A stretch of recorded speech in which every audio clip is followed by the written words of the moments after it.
Diyos ko Lord, tulungan mo kami! Kuha yan ng isa sa mga natrap sa nasunog na gusali sa Padre Rada Street, Tondo, Maynila ngayong hapon. Ang lalaki sa butas na raw ng aircon lumabas para makahingi ng tulong. Isang ginang naman ang nahirapang huminga. Kasama sila sa 6 na natrap at nasagip. Kasama rin sa mga nailigtas ang mga alagang hayop. Ayon sa Manila Fire Department, nahirapang makalabas sa mga residente dahil inabot na rin ng makapal na usok ang fire exit. 5 pamilya ang naapektuhan ng sunog na inaalam pa ang sanhi.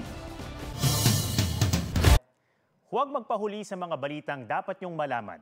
Mag-subscribe na sa GMA Integrated News sa YouTube.